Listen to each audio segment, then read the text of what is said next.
بسم الله الرحمن الرحيم. بسم الله الرحمن الرحیم الحمد للہ وکفا وسلام علی عباده الذین اصطفى اما بعد. عزیز طلبہ، اصول الافتاء و آدابہ کتاب کی آج ہماری نشست نمبر 88 ہے، اور آج کی نشست میں ہم مبحث خامس شروع کر رہیں گے۔ اس فصل ہماری جو چل رہی ہے وہ 7ویں فصل ہے، یعنی الفصل السابع، اور اس فصل کا جو موضوع تھا وہ تھا احکام الافتاء و منہجہ، اور اس فصل کے اندر کئی مباحث ہے۔ تو آج ہماری جو مبحث ہے وہ مبحث نمبر 5 ہے۔ اس مبحث کے تحت دو تین باتیں اہم ہے۔ ایک ہے آداب الافتاء، دوسری ہے آداب کتابت فتویٰ، اور تیسری بات ہے آداب مفتی۔ تو بنیادی طور پر سمجھ جائیے کہ اس میں 3 قسم کے آداب موجود ہیں۔ افتاء کے آداب یعنی فتویٰ دینے کے آداب، نمبر 2 فتویٰ لکھنے کے آداب، تحریر کرنے کے، اور نمبر 3 مفتی کے بذات خود مفتی کے آداب۔ تو یہ 3 آداب ہیں، ہم ترتیب وار اس کو دیکھتے ہیں۔ سب سے پہلے جو ہے آداب افتاء شروع کرتے ہیں، اور یہ کئی ہے، تقریباً 15-16 آداب ہے۔ آداب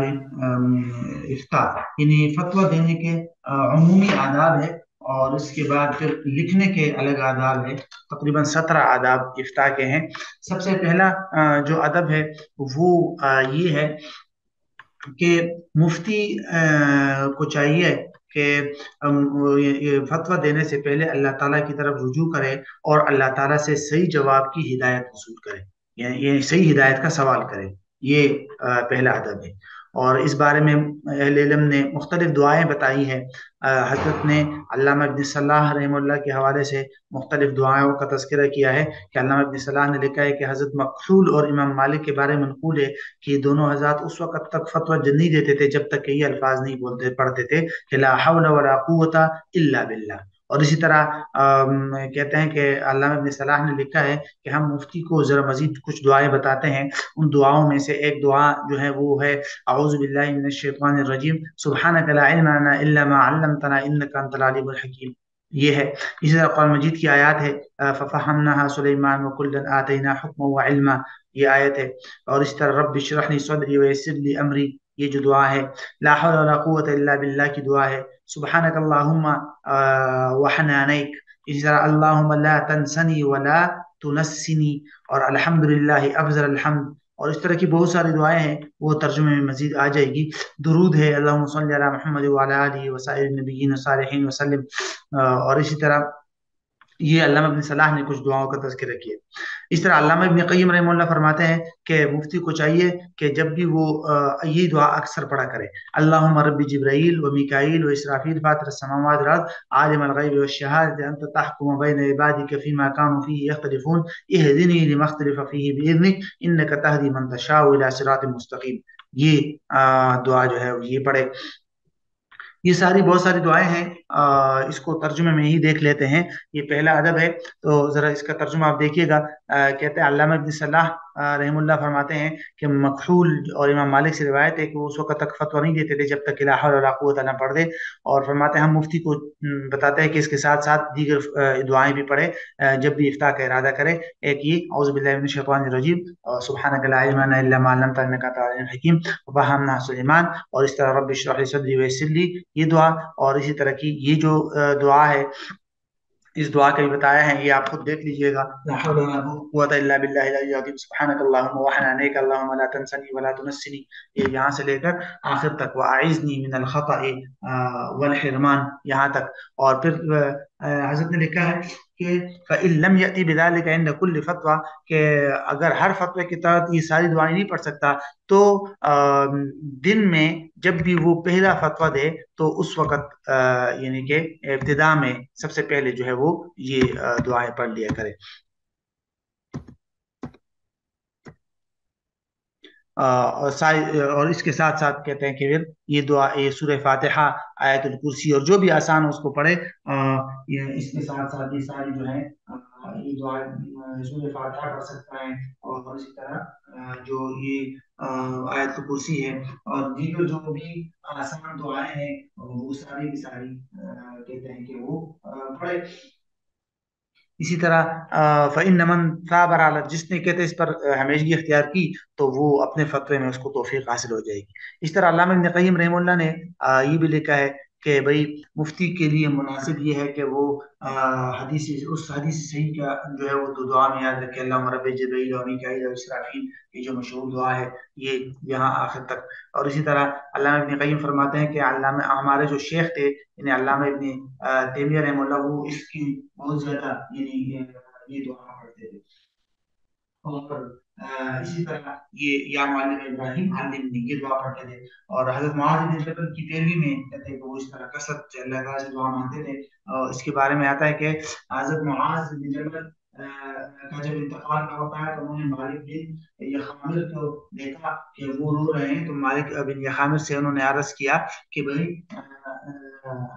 اللہ کی قسم میں آپ سے جو دنیا حاصل کرتا تھا اس پر نہیں رو رہا۔ ان مالک بن خویمر نے عرض کیا، مالک بن یخامر نے عرض کیا کہ اللہ کی قسم میں آپ سے جو دنیا حاصل کرتا تھا اس پر نہیں رو رہا، بلکہ آپ سے علم میں جو علم اور ایمان سیکھتا تھا اس سے محرومی کی بنیاد پر رو رہا ہوں۔ تو حضرت معاذ بن جبل نے ان کو یہ جواب دیا تھا کہ ان العلم والایمان مکانہما، کہ علم اور ایمان بھی کچھ مخصوص جگہ ہیں، جو انہیں وہاں سے تلاش کرتا ہے تو انہیں پا لیتا ہے۔ تم ان چار آزاد سے علم حاصل کرنا، حضرت عمر، حضرت ابن مسعود، حضرت ابو موسیٰ الاشعری، حضرت معاذ نے جو چوتھا نام بھی ذکر فرمایا تھا، کہتے ہیں کہ وہ فرمایا اور اگر یہ حضرات علم کی اس بات سے عاجز آ گئے تو باقی سارے زمین کے لوگ ان سے زیادہ عاجز ہوں گے۔ اس صورت میں حضرت ابراہیم کے معلم سے مدد مانگنا، یعنی کہ اس طرح یا معلم ابراہیم علمنی، اس طرح کی دعا۔ اور اس طرح فرماتے ہیں کہ حضرت سعید بن مسیب سے منقول ہے کہ وہ کوئی فتویٰ دیتے تھے اور نہ ہی کوئی بات کرتے تھے مگر اس سے پہلے، مجھے بھی کوئی فتویٰ دیتے تھے کوئی بات کرتے تھے اس سے پہلے یہ پڑھتے تھے اللہم سلمنی وسلم منی۔ دوبارہ یہ وہ پہلا ادب ہے کہ مفتی کو چاہیے کہ اس طرح کی دعائیں پڑھے اور اللہ تعالیٰ سے درست جواب کے کو مانگے اور اللہ تعالیٰ سے ہدایت اور توفیق کی دعا کرے۔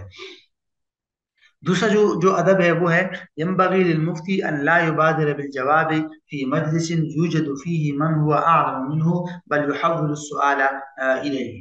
یہ دوسرا ادب ہے کہ مفتی کے لیے مناسب نہیں ہے کہ جس مجلس میں اس سے بڑا عالم موجود ہو تو وہاں فتویٰ دینے میں جلدی کرے، بلکہ ایسی صورت میں سوال ان کے سامنے پیش کر دے۔ یعنی آسان الفاظ میں آپ کہہ سکتے ہیں کہ مفتی سے بڑا اگر وہاں موجود ہے تو خود جواب دینے کے بجائے ان کی طرف جو ہے وہ سوال کہہ دے تاکہ وہ اس کا جواب دے دے۔ یہی علم کی شان بھی ہے اور یہی جو ہے وہ ادب کا تقاضا بھی ہے۔ اور البتہ حضرت نے لکھا کہ اس سے وہ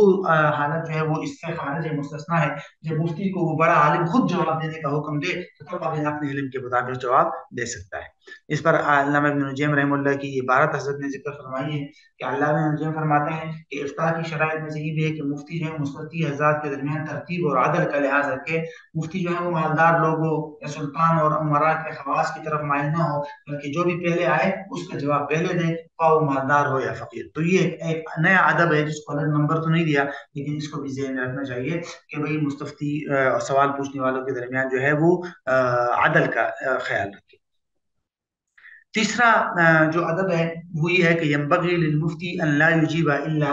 بعد حصول الطمأنينة على صحة الجواب، کہ مفتی کے لیے مناسب ہے کہ جب تک صحیح جواب کے صحیح ہونے پر اسے مکمل اطمینان حاصل نہ ہو وہ جواب نہ دے، بلکہ آگے لکھا ہے ولا يجيب ان كان في قلبه شبهة ولو يسيرا، کہتے ہیں اس وقت تک بھی جواب نہ دے کہ اگر دل میں معمولی سا بھی شبہ ہو تو جواب نہ دے، اور اس سلسلے میں مستفتی کے اس اصرار سے متاثر نہ ہو کہ بھئی اسے جلدی جواب چاہیے۔ ٹھیک ہے، اسی بنیاد پر علماء نے کہا کہ وعلی ھذا، اسی بنیاد پر یحمل قول من قال انه لا يجوز الافتاء ماشیا، کہ جو علماء کہتے ہیں کہ چلتے ہوئے جواب دینا جائز نہیں ہے، تو ان کی بات کی دلیل یہی بات ہے کہ بھئی چونکہ اس میں غلطی کا امکان ہوتا ہے تو اس لیے چلتے ہوئے راستے پر جواب نہیں دینا چاہیے۔ اب اس کے تحت حضرت نے اس بات پر کئی آثار اور حکایات نقل کی ہیں، اور ان کو بھی ہم ترجمے میں دیکھ لیتے ہیں۔ ادب تو سمجھ آ گیا، تیسرا ادب تو ذرا اس کا ترجمہ دیکھ لیجئے۔ جو آثار اور حکایات حضرت نے ذکر کی ہیں ان میں سے فرماتے ہیں کہ ابن السلام کی بارے میں منقول ہے کہ کبھی کوئی مستفتی ان سے جلدی جواب کا بہت اصرار کرتا اور یہ بتاتا کہ بھئی وہ تو بہت دور سے آیا ہے، تو وہ یہ شعر عرض کرتے تھے کہ فلا نحن نادیناک من حیث جئتنا ولا نحن عمینا علیک المذاہب، کہ بھئی جہاں سے آپ آئے ہیں ہم نے آپ کو نہیں بلایا اور نہ ہی ہم نے دیگر راستے آپ کے لیے بند کیے ہیں، تو آپ جا سکتے ہیں۔ تو اسی طرح کہتے ہیں سحنون، حضرت سحنون رحمہ اللہ کے بارے میں منقول ہے کہ ان کے پاس ایک شخص آیا تھا ستفورہ سے، تو وہ دور علاقہ تھا، تو ان سے اس مسئلے کے بارے میں ایک سوال پوچھا اور 3 دن مسلسل آتا رہا۔ بالآخر انہوں نے عرض کر دیا کہ مسئلتی فی ثلاثۃ ایام کہ میرے مسئلے کے 3 دن ہو گئے۔ تو حضرت سحنون نے فرمایا میں آپ کے لیے کیا کر سکتا ہوں، آپ کے مسئلے میں میری کیا تدبیر کارآمد ہوگی، نیا پیش آیا ہوا مشکل مسئلہ ہے اور اس میں مختلف اقوال ہے، مجھے کسی ایک کو ترجیح دینی ہوگی اور میں کسی ایک کو اختیار کروں گا۔ تو فقال الرجل الصفوری، تو اس آدمی نے کہا کہ وانت اصلحك الله لكل معذرة، کہ اللہ پاک آپ کو اللہ پاک آپ کے ساتھ اچھا معاملہ کرے، آپ ہی ہر مشکل مسئلے کے لیے ہے نا۔ تو اس پر انہوں نے یہ عرض کر دیا ہی ہاتھ کہ آپ نے بہت دور کی بات کر دی، اے نتیجے میں آپ کے اس کہنے سے اپنے گوشت اور خون کو آگ کی خوراک نہیں بنا سکتا، ایسے تو بہت سے مسائل ہیں جو میں نہیں جانتا، اگر آپ صبر کریں گے رجوت مجھے امید ہے کہ آپ کے مسئلے کا جواب مل جائے گا، اور اگر آپ میرے علاوہ کسی اور کے پاس جانا چاہتے ہیں فمزے تو چلے جائے، تو جب انصا تو آپ کو فوراً جواب مل جائے گا۔ تو یہ بھی جو ہے ایک حکایت ہے، اور آگے بھی بہت ساری حضرت نے جو ہے کچھ حکایات ذکر کی ہے کہ فقال، تو اس ستفوری نے، یہ ابھی واقعہ مکمل نہیں ہوا، فرمایا کہ میں آپ کے پاس آئی ہوں، آپ کے علاوہ کسی اور کے پاس نہیں جاؤں گا، تو انہوں نے کہا کہ اللہ تعالیٰ آپ کو عافیت دے، پھر صبر کرو، پھر کچھ دنوں کے بعد ان کو جواب دے دیا تھا۔ اور حضرت فرماتے ہیں کہ اس سے پہلے ہم نے اسلاف سے اس حوالے سے بہت سارے حالات ذکر کر چکے ہیں کہ جو انسان کو فتویٰ دینے میں جلد بازی سے روکنے کے لیے کافی ہے۔ چوتھا جو ادب ہے اس کو دیکھتے ہیں، فرماتے ہیں کہ مما ينبغي للمفتی مراعاته الا يفتي حال اشتغال قلبی، یعنی ایک چھوٹا ادب ہے، اہم ادب ہے کہ مفتی کے لیے اس بات کی رعایت کرنا بھی مناسب ہے کہ وہ ایسے وقت میں فتویٰ نہ دے کہ اس کا دل ایسے یعنی کہ کسی قسم کی مشغولیت میں مبتلا ہو، مثال کے طور پر اس کا دل جو ہے کسی غصے میں مبتلا ہے، او رہبت او شہوت، کسی ڈر میں، خوف میں مبتلا ہے، شدید غم میں مبتلا ہے، یا شہوت میں مبتلا ہے جو اسے اعتدال سے نکال دے، اور اسی طرح شدت الحزن یعنی زیادہ غم ہے یا زیادہ خوشی ہے تو اس میں بھی فتویٰ نہیں دینا چاہیے۔ فَإِن غلب انفعاله على صحة تفكيره وجب عليه، کہتے ہیں کہ اس وجہ سے اگر جو ہے مفتی اتنا متاثر ہو کہ وہ صحیح طرح غور و فکر نہ کر سکے تو اس پر لازمی فتویٰ دینے سے اس وقت تک باز رہے جب تک کہ اس کی طبیعت اپنی اچھی حالت میں واپس نہ آ جائے، اور یہ حکم اس وقت بھی ہوگا جب مفتی کی اونگ آ رہی ہو، نیند یا بھوک لگی ہو، شدید بیماری ہو، یا بیقرار کرنے والی کوئی گرمی ہو، تکلیف دہ سردی ہو، قضاء حاجت ہو، جو بھی حالت انسان کو اپنی اصلی حالت سے جو ہے وہ تبدیل کرے، تو اس حالت میں جو ہے فتویٰ دینے سے احتیاط کرنا چاہیے۔ نمبر 5، پانچواں نظر یہ ہے کہ ينبغي المفتی ان يصبر على جفوة المستفتين مهما عنده، کہ مفتی کو چاہیے کہ جتنا ہو سکے مستفتی یعنی سوال کرنے والے کی بدسلوکی پر صبر سے کام لے، اور کہتے ہیں کہ وقد استدل علیہ العلماء، اس بات پر علماء نے وہ اس واقعے سے داؤد علیہ السلام کی اس واقعے سے استدلال کیا ہے، تو قرآن مجید میں جو بیان کرتا ہے کہ واقعہ ہے جس میں یہ آیت ہے کہ جب 2 افراد جو مقدمے کے فریق تھے وہ دیوار پر چڑھ کر عبادت گاہ میں گھس آئے تو انہوں نے کہا تھا ولا تشدد، آپ زیادتی نہ کیجیے گا۔ حضرت داؤد نے ان کی اتنی بدسلوکی کے باوجود جو ہے ان کو جھڑکا نہیں، ان کو کچھ نہیں کہا، اور اسی پر علامہ آلوسی رحمہ اللہ نے اس آیت پر یہ عبارت لکھی ہے کہ علامہ آلوسی فرماتے ہیں کہ اس واقعے میں جو بد کلامی ہے وہ بالکل ظاہر ہے، داؤد السلام کی طرف سے ان کی باتیں برداشت کرنے میں جو اس بات کی طرف رہنمائی ہے کہ مقدمے کے فریقوں کی طرف سے ایسی باتیں حاکم کو برداشت کر لینی چاہیے، خاص طور پر جبکہ حقدار شخص ایسی بات کرے۔ تعجب ہے اس حاکم پر جو اس سازش پر اور اس شخص پر جس کی طرف سے جھگڑوں اور کچھ رجوع کیا جاتا ہے جیسے مفتی، تو یہ لوگ اللہ کے خاص ذکر کرنے والے اس عظیم پیغمبر کے اس بارے میں کوئی علم نہیں کرتے، بلکہ ان کے سامنے اگر مقدمے کے فریقوں میں سے کسی ایک کے منہ سے اگر اچانک اور بغیر سوچے سمجھے ہی ایسی بات نکل جائے جس سے ان کی قدر اور شان میں کمی کا کام ہوتا ہو تو وہ بری طرح غضبناک ہو جاتے ہیں۔